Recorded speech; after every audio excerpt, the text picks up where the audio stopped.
سفر پر نکلا، سفر پر گیا تو اس کے کوئی اولاد بھی نہ تھی۔ جب واپس پلٹ کر آیا سفر سے گھر تو اس نے کیا دیکھا، صحن خانہ میں کوئی بچی ہے جو کھیل رہی ہے۔ کہتا شام تک تو میں نے یہ سوچا پڑوس میں سے کسی کی بچی آ گئی ہوگی، گھر میں کھیل رہی ہوگی، مگر جب سورج ڈوب گیا، غروب ہو گیا، رات ہو گئی، ابھی بھی اپنے گھر نہیں گئی، تو اب اس نے اپنی زوجہ سے سوال کیا کہ آپ کی بچی کس کی ہے؟ تو اس نے کہا کہ بچی ہماری ہے، جب آپ گئے تو اس کے بعد آپ کو یاد ہوگا کہ کسی حال سے تھی، تو اب اسے یاد آیا تو یہ سمجھ گیا کہ بچی اپنی ہے، مگر کہتا اللہ کے نبی میں پوری رات میں سوچتا رہا کتنی بڑی ضلالت کی بات ہے کہ ہمارے گھر میں بچی پل رہی ہے اور یہ زندہ ہے اور اتنی بڑی ہو گئی۔ میں یہی سوچ کر میں رات میں اٹھا اور میں نے ایک قبر کھود کر اپنی بچی کو زندہ دفن کر دیا، میرا گناہ بڑا ہے۔ اب میں آپ سے ایک مسئلہ شریف پوچھتا ہوں، نجاسات پوری دنیا میں کتنی ہیں؟ صلوات پڑھیں۔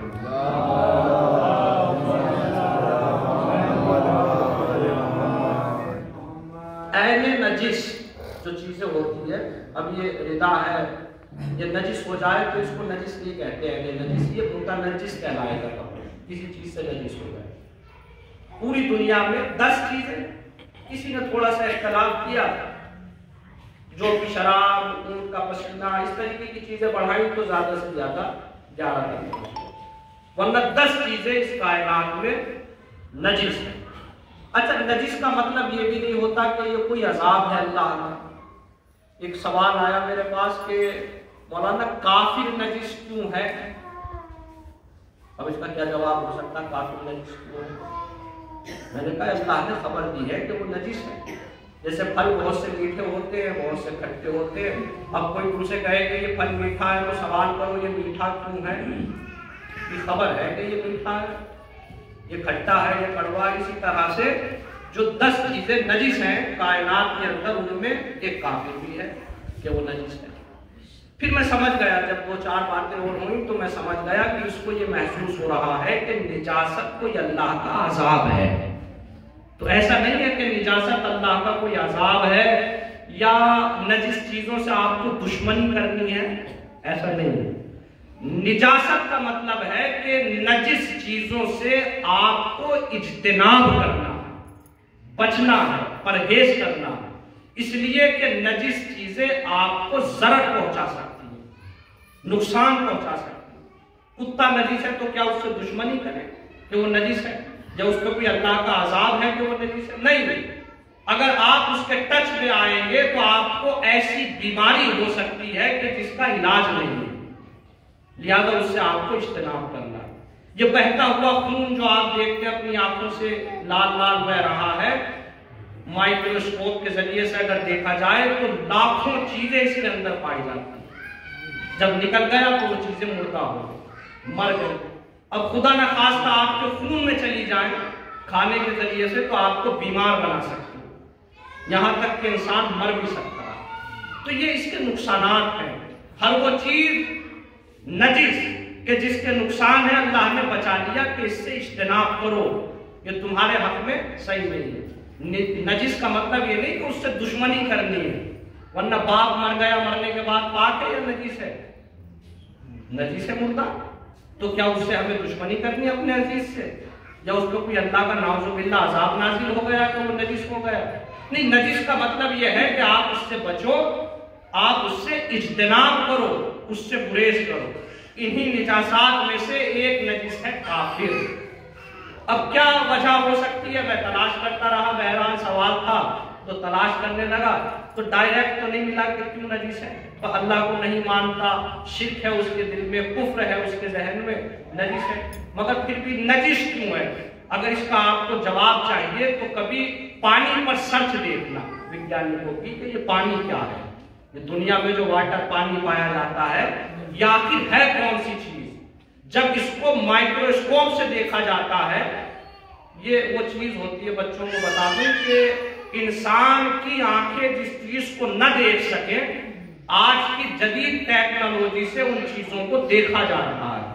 اس کا مطلب ایک بات تو مان لو گے، اس کائنات میں بہت سی ایسی چیزیں بھی پائی جاتی ہیں جنہیں ہم کھلی آنکھوں سے نہیں دیکھ سکتے، لیکن اگر کوئی ایسا آلہ ہمیں مل جائے کہ جس کے ذریعے ہم دیکھنا چاہیں تو پھر وہ دیکھیں گے جنہیں ہم کھلی آنکھوں سے نہیں دیکھ پاتے۔ اب تعجب نہ کیا کرو، اس کائنات میں جنات ہیں، ملائک ہیں، جبرائیل ہے، ہمیں نظر نہیں آتے، رسول کو کیسے نظر آ جاتے ہیں؟ کہ اللہ نے علم رسالت کا ایسا آلہ دے رکھا ہے، سبحان اللہ، کہ ہماری آنکھیں نہیں دیکھ پاتی، اللہ کا نبی دیکھ لیتا۔ تو بہرحال جب آپ پانی پر یہ سرچ کرنا، آپ ڈھونڈنا گوگل پر، موبائل کا صحیح استعمال بھی کرنا، تو اس پر ویڈیو دیکھنا تو آپ کو ملے گا بڑا عجیب و غریب پانی کی چیزیں ملیں گی جو اور کائنات کی چیزوں میں نہیں پائی جاتی، وہ پانی میں دیکھنے کو ملی۔ روحانی چیزیں، روحانی چیزیں کیا مطلب؟ یعنی ویگیانکوں نے یہاں تک اس پہ تحقیق کی کہ پانی کو کسی ظرف میں بھرا اور بھرنے کے بعد برے انسانوں کے نام لیے گئے پانی کے اوپر، غلط الفاظ بیان کیے گئے پانی کے اوپر، پھر دوسرے ظرف میں وہی پانی بھرا گیا، اس میں اچھے الفاظ بولے گئے، اچھے انسانوں کے نام لیے گئے۔ جب اس کو مائکروسکوپ سے دیکھا گیا تو جس پر برے الفاظ کہے گئے تھے اس کی تصویر بڑی بری نظر آ رہی تھی، جس پہ اچھے الفاظ بولے جا رہے تھے اس کی تصویر بڑی اچھی نظر آ رہی تھی۔ اس کا مطلب یہ پانی اثرات کو قبول کرتا ہے، بری باتیں بیان کرو تو برائی کو قبول کرتا ہے، اچھی باتیں بیان کرو تو اچھائی کو قبول کرتا ہے۔ اب میں آپ سے پوچھوں، یہ جم جائے تو برف کہلاتا ہے، مجسمہ بن جاتا ہے، پگھلے تو پانی بن جاتا ہے۔ کبھی پوچھنا کسی ڈاکٹر سے انسان کس چیز کا نام ہے، جواب ملے گا 70% پانی کو انسان کہا جاتا ہے۔ یہ تو اس وقت پتا چلے گا جب قبر میں جا کے پگھلے گا۔ یہ جو مجسمہ تھا یہ پانی ہی تو بنا ہوا تھا، تو جب پانی پر برے الفاظ بیان ہو تو پانی پر اثر ہوتا ہے، تو جس پانی کے مجسمے میں شرک اور کفر پل رہا ہو اس جسم میں بھی کوئی نہ کوئی اثر ہوگا۔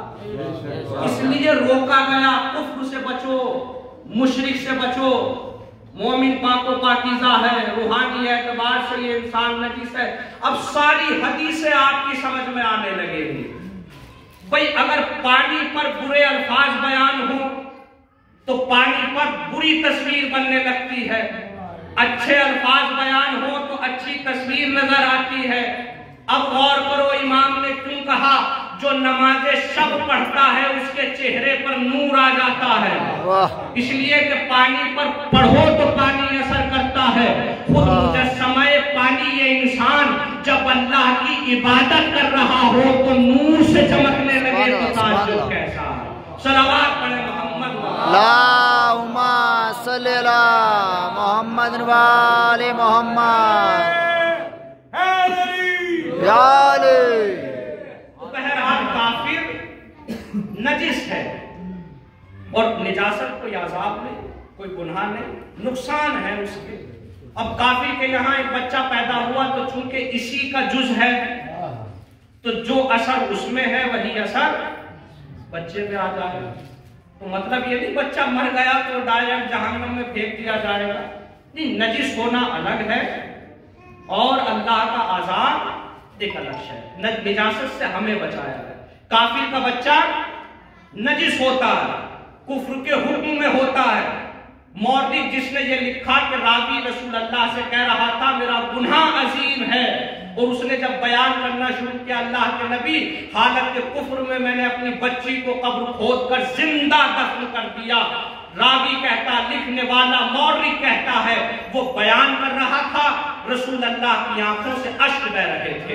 اے اللہ کے نبی وہ مرنے والی بچی مسلمان نہیں ہے، یہ کافر تھا، یہ کفر کے حکم میں تھا، بچی بھی کافرہ تھی، بچی نجس تھی، اس نے زندہ درگور کر دیا، آپ رو کیوں رہے ہو؟ شاید اللہ کا نبی جواب دے مظلومیت کے معاملے میں کفر اور اسلام نہیں دیکھا جاتا ہے، مظلوم چاہے کافر ہی کیوں نہ ہو اس کی مظلومیت پر آنسو بہانا میری سیرت ہے. میں نے کہا مسلمانوں سمجھ گئے کافر کی مظلومیت پر بھی آنسو بہانا بدعت نہیں ہے. تو جو فرزند رسول ہو, جو فاطمہ کی آغوش کا پالا ہو, جو رسول کا بیٹا ہو, جو رسالت کا ٹکڑا ہو, اس حسین کی مظلومیت میں آنسو بہانا بدعت نہیں ہو سکتا. سبحان اللہ. اللہم صلی علی محمد وآل محمد.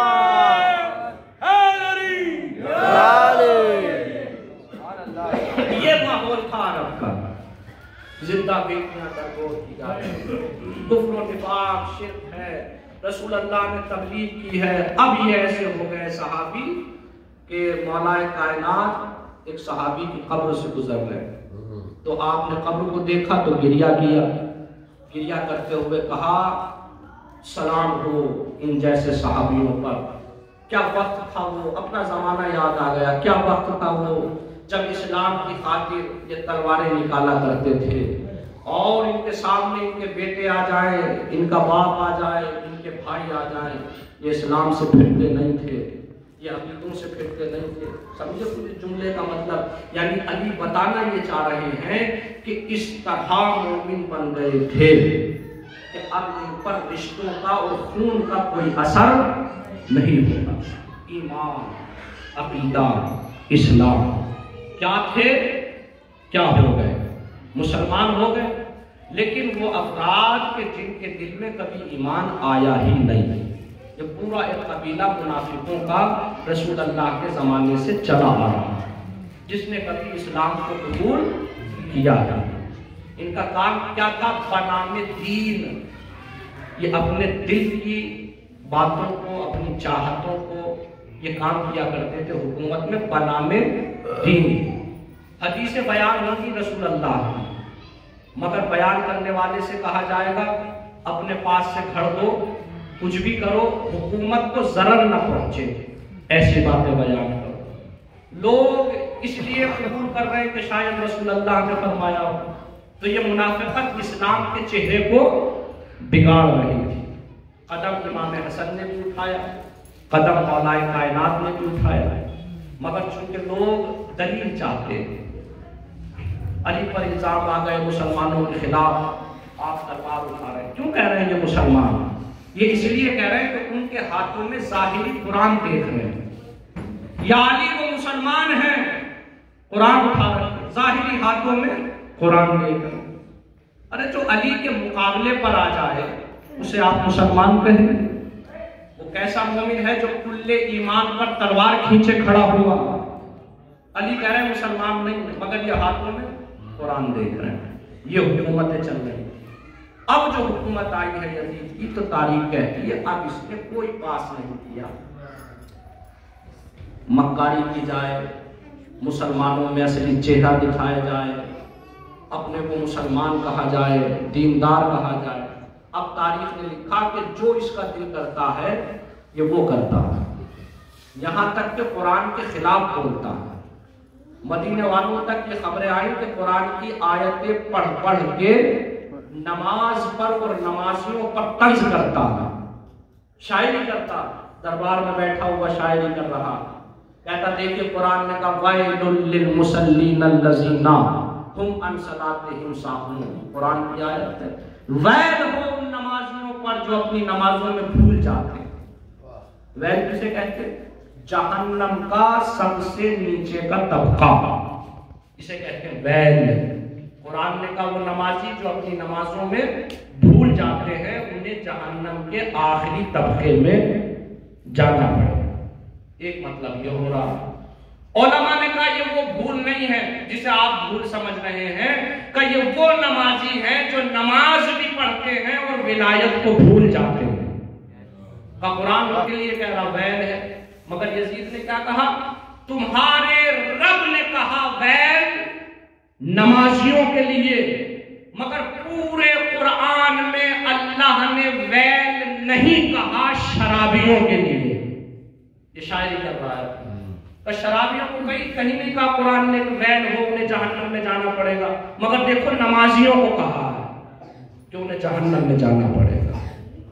تاریخ نے یہاں تک لکھا کہ جام شراب ہاتھ میں لے کر ایک ظرف سے دوسرے ظرف میں انڈیلتا ہے، جب اس میں جھاگ بنتے ہیں تو کہتا ہے تم کیا سوچ رہے ہو شراب کے جھاگ ہیں؟ نہیں، نعوذ باللہ، یہ خانہ کعبہ کے طواف کرتے ہوئے حاجی ہیں۔ یعنی خانہ کعبہ کا مذاق، قرآن کا مذاق، نمازیوں کا مذاق، دین کا مذاق کھلے عام، یعنی اب وہ جرت پیدا ہو رہی ہے بالکل وسیم تیاگی والی کہ اب انسان کھل کے قرآن کے خلاف بولنا شروع کرے۔ جب حالات ایسے آ گئے تو اب امام حسین کی ذمہ داری کیا بنتی ہے؟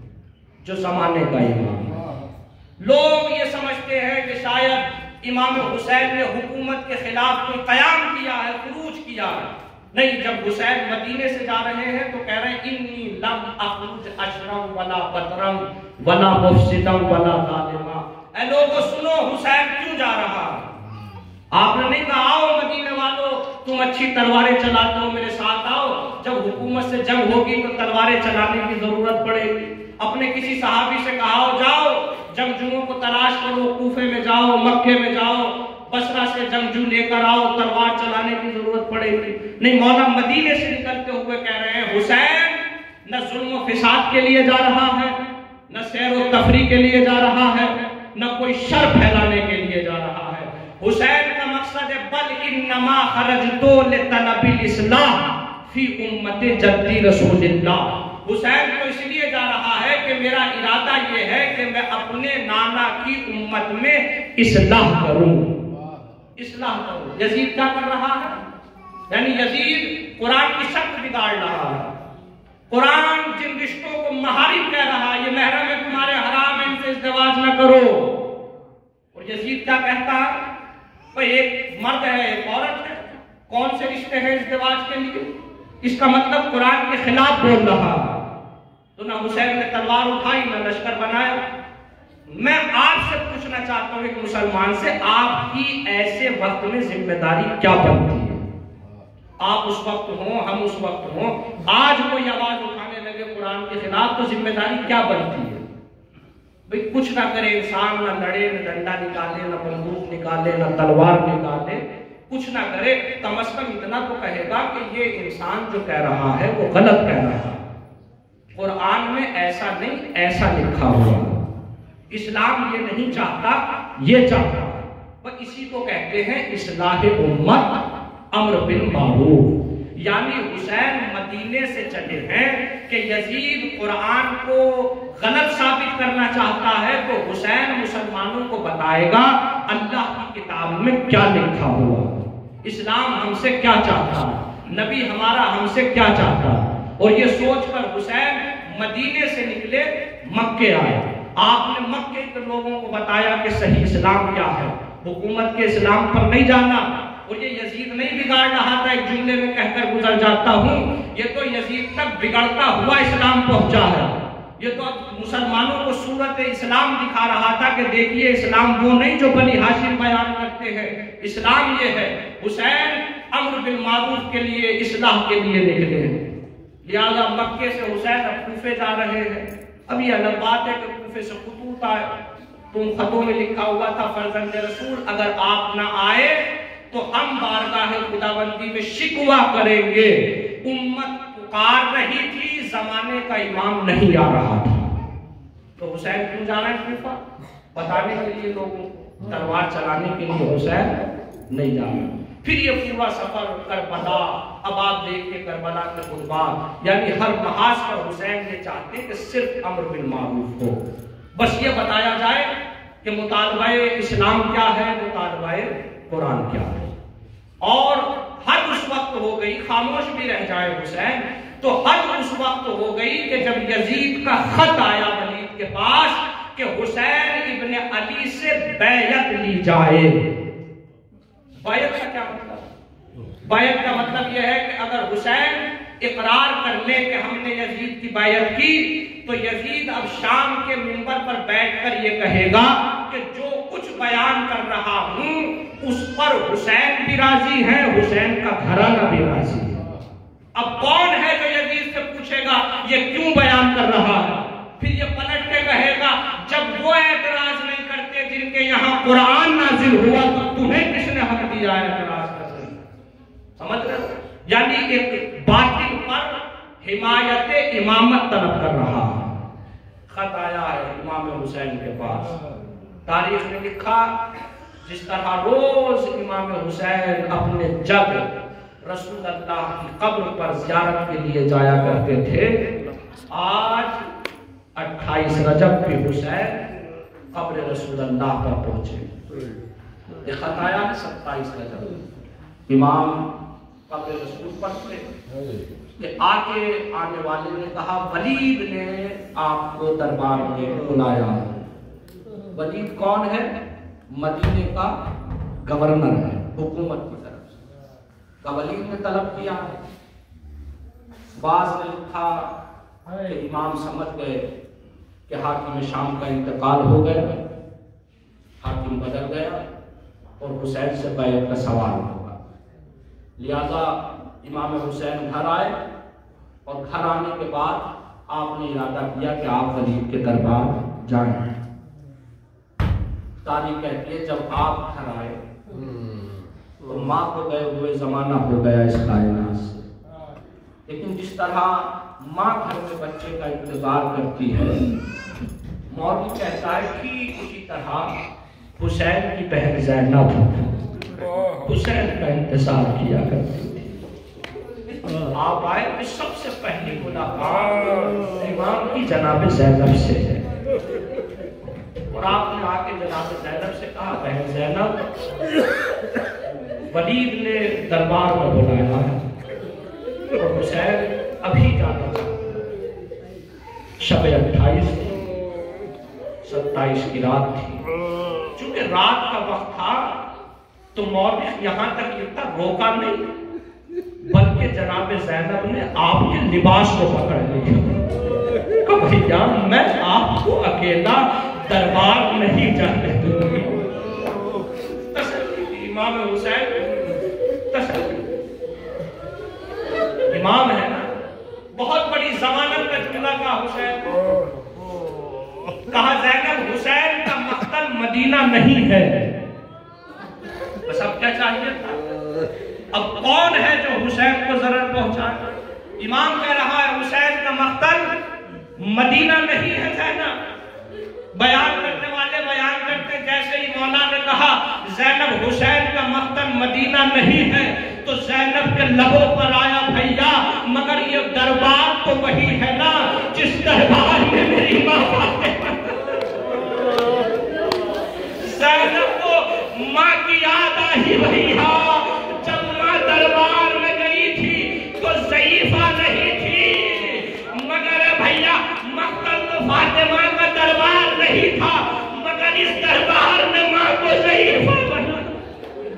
حسین زینب میں جانے دے گی، تاریخ کہتی ہے ابھی ہو رہی تھی یا بنی ہاشم کے جوان امام جب علی اکبر آ گئے اور محمد آ گئے، قاسم آ گئے، علی اکبر آ گئے، عباس آ گئے، تو تاریخ کہتی ہے جناب زینب نے لباس کو چھوڑ دیا۔ حسین اگر چاہتے ہو تو ان بنی ہاشم کے ساتھ دربار میں جاؤ۔ دربار آئے حسین، پوری تاریخ ہے، مکالمہ ہے جو گورنر سے ہوا، بیعت کا سوال ہوا۔ یہاں بھی میں بیان کر رہا تھا امام نے کوئی تلوار نہیں چلائی، امام کو امر بالمعروف نہی عن المنکر ہدایت کرنا چاہتے ہیں۔ وہاں بھی کہا ولید کئی بیعت کے فیصلے دربار کے اندر اندھیری رات میں ہوتے ہیں، کل دن کا اجالا ہوگا، لوگ جمع ہوں گے، مسجد میں حسین بیان کرے گا حق کی خلافت کس کا ہے، جس کی بیعت ہو جاتی ہے۔ یہ مسئلے یہاں حل نہیں ہوتے۔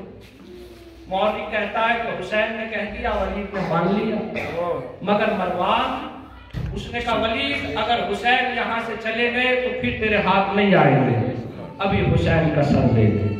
میرے عزیزو، تبلیغ اپنی جگہ، ہدایت اپنی جگہ، مگر لہو کی شجاعت اپنی جگہ ہے۔ کون ہے جو حسین کے سامنے کہے کہ حسین کا سر دے دے؟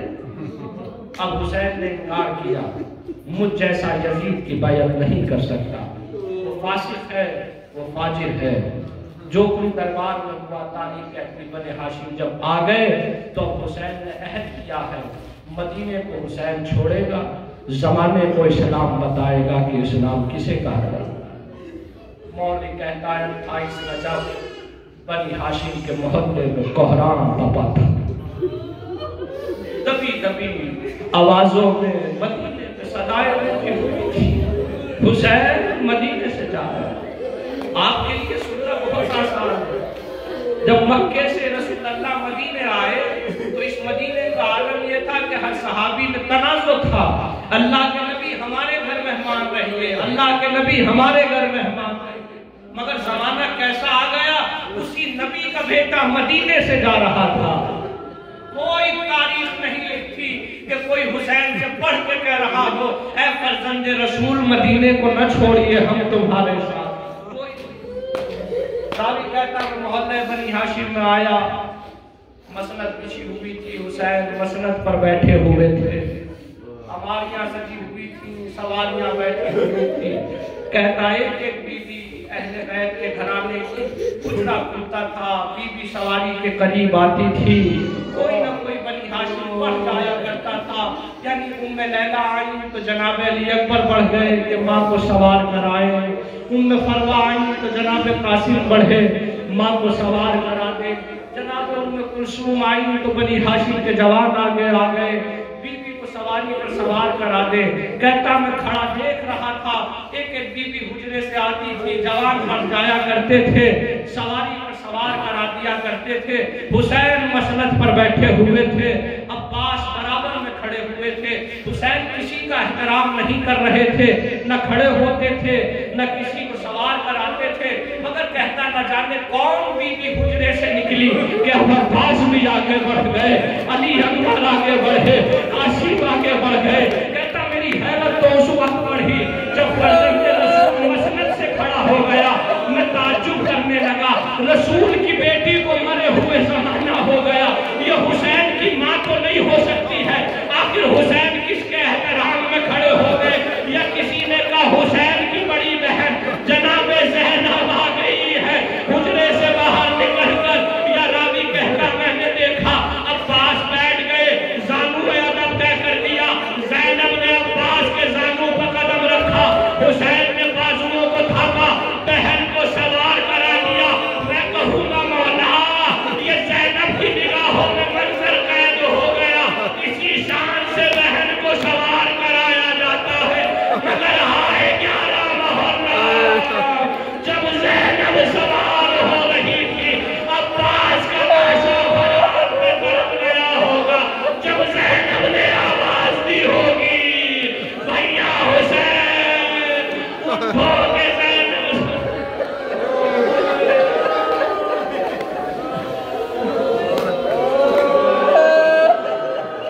راوی کہتا زینب سوار ہو گئی، بنی ہاشم کا قافلہ بڑھنا شروع ہو، ساری سواریاں آمادہ تھی، بنی ہاشم آگے آگے چل رہے تھے، کیا کہتا بس میرے کانوں میں ایک آواز گونج رہی تھی، حسین کا بھائی عباس قافلے کے آگے آگے مدینے میں ایک صدا دے رہا تھا، الحجاب الحجاب الحجاب، عباس کی بہن زینب بھی سوار ہے، بنی ہاشم کی خواتین سوار ہے، مدینے والوں پردہ کرو۔ راوی کہتا میں نے دیکھا پرندے آسمان سے آشیانوں کی طرف جانے لگے، زینب شان سے مدینے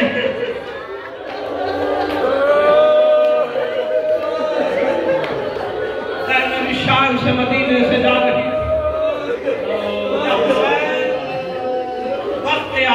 وقت رخص میرا مولا مظہر رسول خدا پر آیا، نبی کے مظہر پر آئے حسین، آگے قبر پر بیٹھ گئے، جملہ کہا نانا حسین مدینے سے جا رہا ہے۔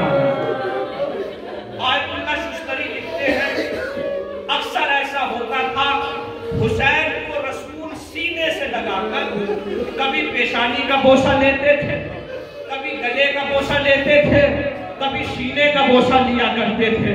پھر خود لکھتے ہیں شاید اس لیے باکثرت حسین کا بوسہ رسول لیا کرتے تھے کہ جانتے تھے ایک دن وہ ہوگا کہ حسین کی پیشانی ہوگی، امت کے ہاتھوں میں پتھر ہوگے، کربلا کا میدان ہوگا. جانتے تھے حسین کا سینہ ہوگا، امتیوں کے گھوڑے ہوں گے، گھوڑوں کی سنیں ہوں گی، حسین کا سینہ چھد رہا ہوگا. جانتے تھے حسین کا گلا ہوگا، امتیوں کے ہاتھ میں خنجر ہوگا. شاید رسول کی قبر اس لیے لرزی جب آ کے حسین نے کہا نانا حسین خدا حافظ کہتے. آج حسین اسی راہ پہ بڑھ رہا، ماں کے بازار سے کہا خدا حافظ. اب حسین کبھی نہ آئے گا. راوی کہتا رسول کی بیٹیوں کے رونے کی آوازیں میرے کانوں میں آ رہی تھی. رسول کی بیٹیاں روتے ہوئے مدینے سے رخصت ہو رہی تھی. یا قافلہ بھی مدینے سے عبور ہی کرنے والا تھا، یا کسی نے آواز دی قافلے کو ٹھہرایا جائے، قافلے کو روک دیا جائے. یہ کوئی اور نہیں تھا، یہ حسین کے بھائی عباس تھے. عباس کیا ہوا؟ کہا شورا گھر سے عصر کا سہارا لے کر قافلے کے پیچھے پیچھے آ گئی. آقا قافلے کو روکا گیا، شورا کو قریب بلایا گیا. بس ایک مطالبہ تھا، بابا شورا قافلے میں جانے کے لیے نہیں آئی ہے، بابا بس آخری بار اپنی ماں رباب سے ملاقات کرنا چاہتی ہے. شورا لیجیے قافلے کو روک دیا گیا، رباب کی سواری کو روکا گیا، سواری کو روک دیا گیا. بی بی سواری سے اتری، آغوش میں علی اصغر تھے. کیا راوی کہتا ہے ابھی شورا نے اصغر کو دیکھا، زبان سے کچھ نہیں کہا. اصغر نے آغوش کو پھیلایا، شورا کے ہاتھوں میں آ گئے، سینے سے لگا کے پیار کرنے لگی اور ایک جملہ کہا بابا سب کو لے کر چلے جائیے، اصغر کو میرے پاس چھوڑ کر چلے جائیے. شاید حسین کرتے تو کیا کرتے، کچھ نہ کہہ سکے، نہ کہا بیٹی سے میرے لال حسین اصغر کو لے کر جائے گا. راوی کہتا ہے حسین اپنے لبوں کو اصغر کے کان کے قریب لے آئے. نہ جانے کیا کہا اصغر کے کان میں. وہ اصغر جو ماں کی آغوش چھوڑ کر بہن کی گود میں آ گئے تھے، اصغر نے بہن کی گود کو چھوڑا، حسین کی آغوش کی طرف بڑھے. میں تلاش کرنے لگا آخر حسین کیا کہہ رہے تھے. یا ذاکروں نے پڑھا شاید حسین اصغر سے کہہ رہے تھے اصغر حسین کے بدن پر لاتعداد تیر آئیں گے، اصغر کوئی بات نہیں، بہن کے پاس رہو، اصغر تمہارے حصے کا تیر بھی حسین اپنے گلے پہ کھا لے گا. شاید تڑپ گیا ہو مجاہد، بابا اصغر کو گوارا نہیں، اصغر آپ کے ساتھ جام شہادت پیے گا. راوی کہتا عبور ہوا قافلہ، وہاں مصیبت کی صدائیں تھی. حسین روتے ہوئے مدینے سے جا رہے تھے، مڑ مڑ کے مسافر نانا کی قبر دیکھ کے کہہ رہے تھے نانا اب کوئی چراغ جلانے نہ آئے، اے اماں اب کوئی قبر پہ چراغ جلانے نہ آئے. تو